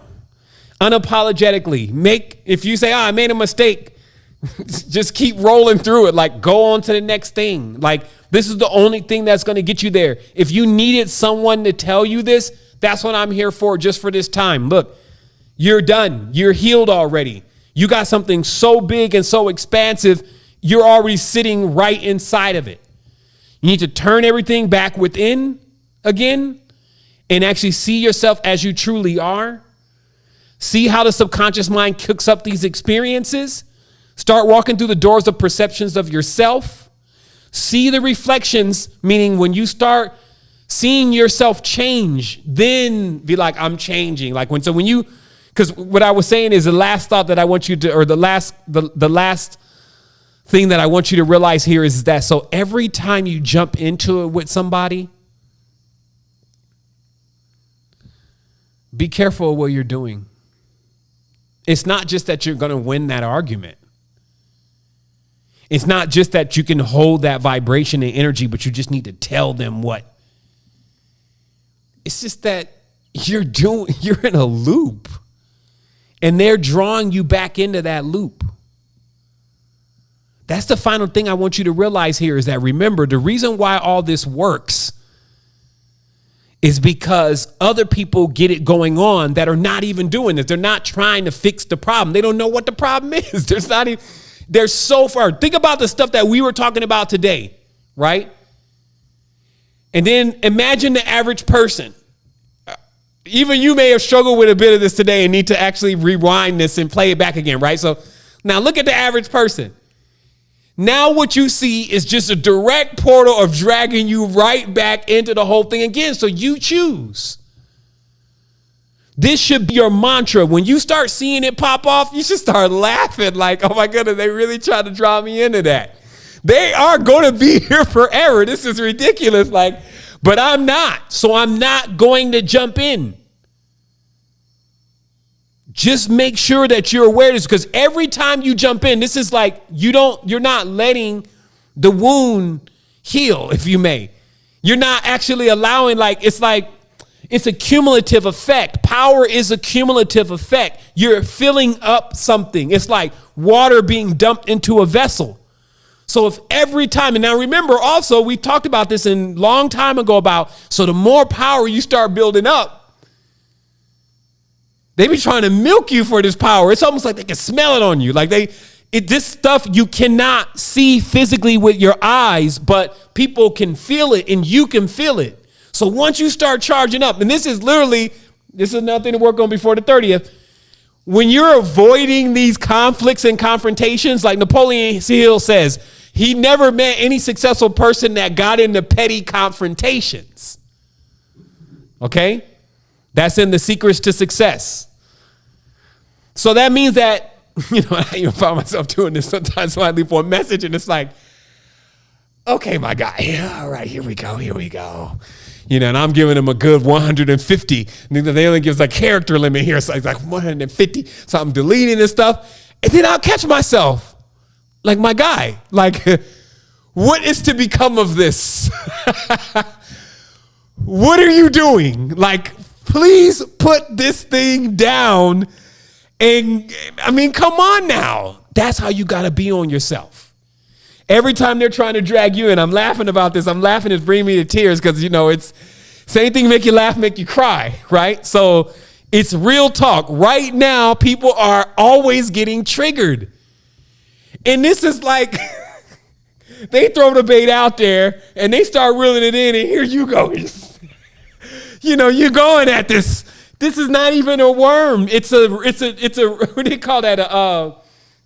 What did the fishermen call the thing that's not even real, right? It's just like the test and then anyway, I know my fisherman gonna say something in the chat here in a moment, but basically the lure, the fake lure that's just plastic with all the hooks in it with all the shiny stuff, you're not even getting the worm. You're not even getting the chum. They're not even chumming the water for you right now. They just bringing one of them cheap ass Kmart $3 lures, tackle. Yeah, so I said a tackle with the bob, with the cheap 20-cent bob on the top. And here you come, big fish. And then all your power, all your energy, everything. We are trying to get one turn happening here, one turn of the Nautilus to completely dissolve this whole thing about the unclarity of the past. So what I'm telling you is that, yes, many are going to have to go through the hard knock life shadow world of getting themselves together.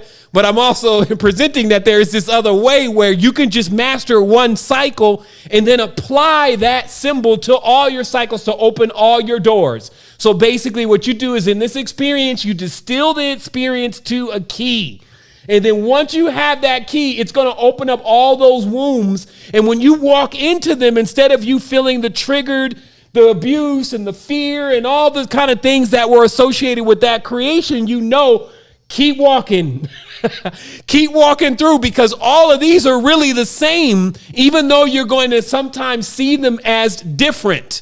And that's what I was saying before about that whole different code. The different code is dangerous. Now imagine how much I had to deal with a different code. If you go to Google right now and you Google Bomar gene, you'll find out it's the gene that makes people unique. This is what they call the Bomar gene, is the gene that makes people unique.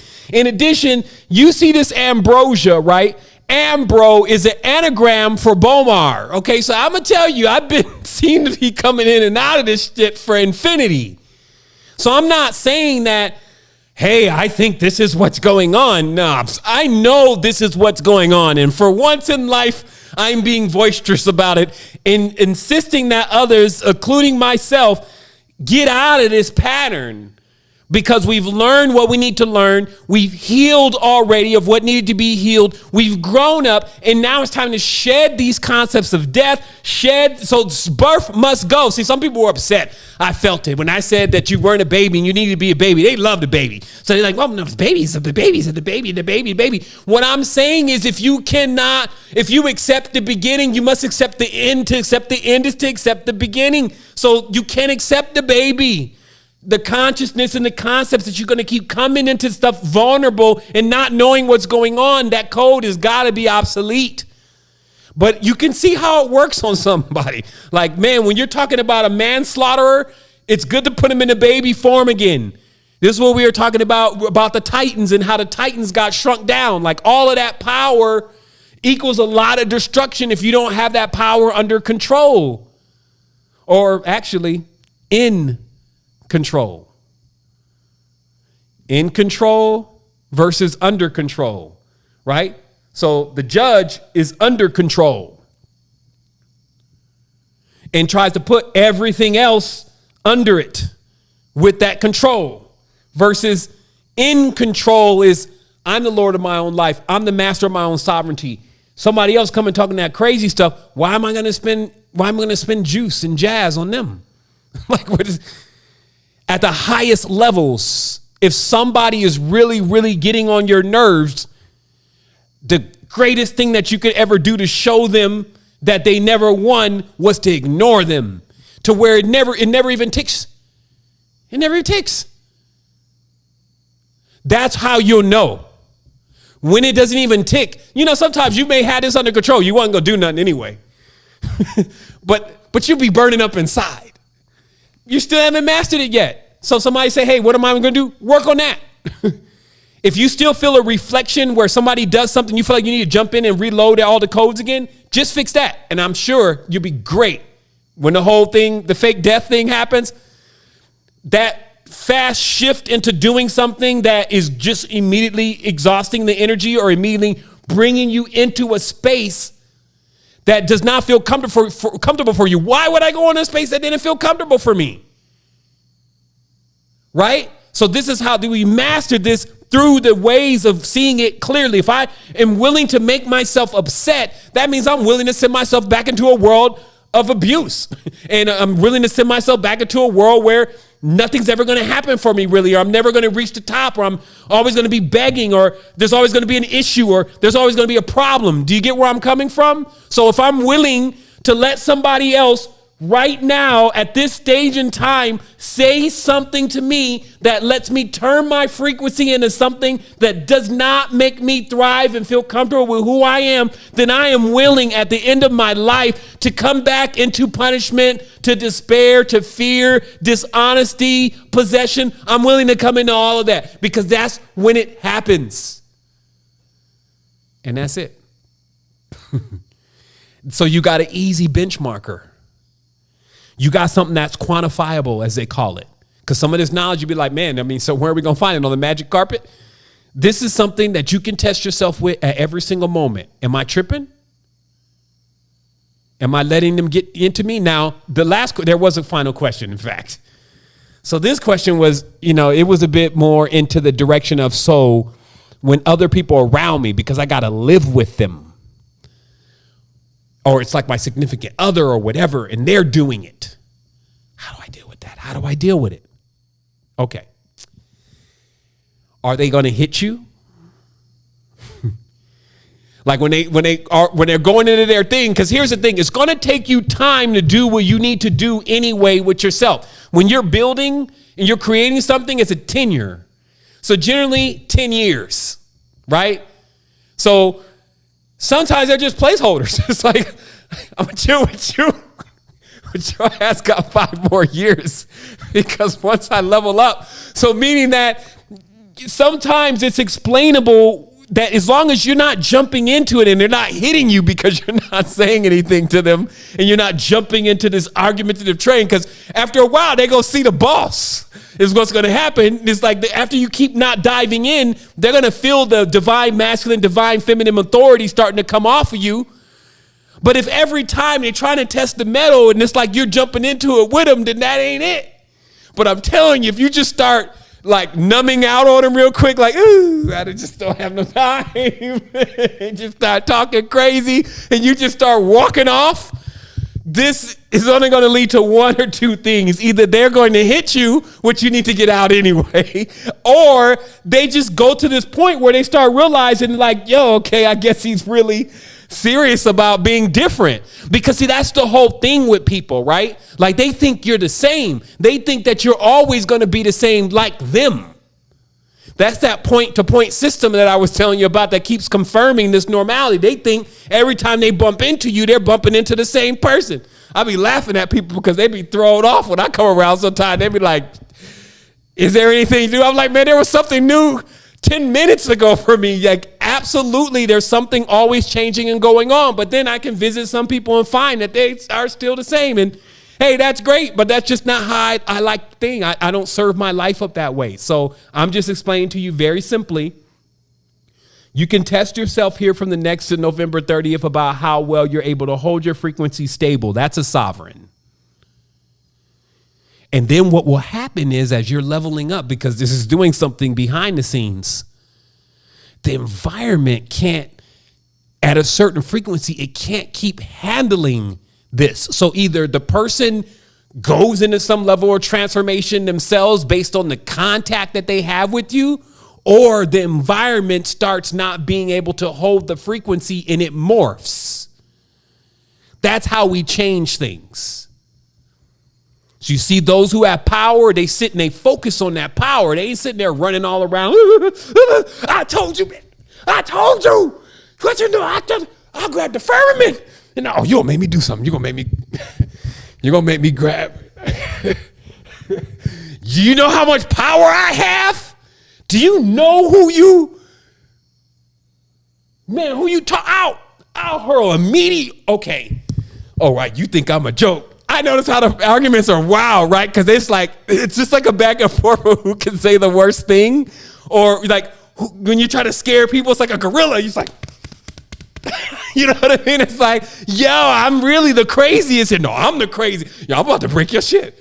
You see what I mean? So this is old school, right? Like we know this, we don't do this anymore, right? We don't do this anymore, right? So now you're realizing today why this is gonna be a different kind of subconscious venture for you if you keep, in the testing fields are here now. I don't know, I'll just water it up, man. It's just hilarious. But it's so serious, like, because if it doesn't get a chance to charge, like, let's not play with it in this respect, that if you keep opening up the top like your steam and it's just not getting the opportunity to build, you can't really get to that breakthrough. And while you may think it's like after you're done, you're like, baby, we good? Yeah, I'm good, baby. I'm sorry. And this is like the 300th time. You know what I mean? This kind of behavior, this is the loop, and you should be concerned. So, because when you sit still for a moment, you feel this eerie feeling. Like I said, like, whoa, wait a minute. Something was weird. I'll keep doing this. You see what I mean? So you can slow it down for a minute. That's how you slow down time and space. And you realize, yo, this is just not another moment. This is something that keeps happening to keep me out of something bigger. So wholeness and balanced vibrations. It's always an incredible time to come and connect with Tribe. Despite whether you see me or not, know that there is massive stuff happening on this end. We're gearing up. We already know what we all need to be doing. I'm here to empower you. I'm just going to keep doing what I do because the vision is almost complete. We're closing the circle. And what this allows is everyone to come forth and flourish with what they've learned, and then also the uniqueness that they placed in it. One last thing is that I suggest that if you do have a Secret Energy account, actually, I will have to suggest this be done on Monday because a developer got this earlier this week and he just finished the onboarding. This is in relation to the keywords. Like I'm going to actually, I'll publish this in the chat. We're going to do this next week because it's starting on Monday. One is we're going to let our senior soul coaches start coming in and actually giving their advice on the questions that we're receiving. And two, we're going to publish this list of what we would say are keywords or skills in many ways. And we want to encourage everyone to choose the 3 skills that they know that I got this. And then actually to change the keywords in your profiles to that. Because basically this system that we're designing is predominantly going to use that to pair people with each other and to also pair coaches with co-creators that are looking for someone specifically that works with specific things. So generally, if you find interest in something, it means you already know something about it. Some may say they like etymology, and that means because, you've probably read a lot of etymology books already. So this means generally you already have some experience in that. And we're saying for soul coaches or those who want to soul coach specifically, you need to begin to change your profile to those interests so that we can already start working on the back end in the system to allow the algorithm to do things properly. So I see somebody say, you're an illusion. I even got offended for a moment. Look, you're an illusion. Whoa, wait. Oh, yeah, I am. I am an illusion. You're right. Just catching it. You got to be there. Got to be there to catch it. So that's what it is, tribe. I'm going to go ahead and unmute the lines now. And I trust in that everyone was able to get some clarity on what we talked about today. Wholeness. Wholeness. Your wholeness family. Wholeness.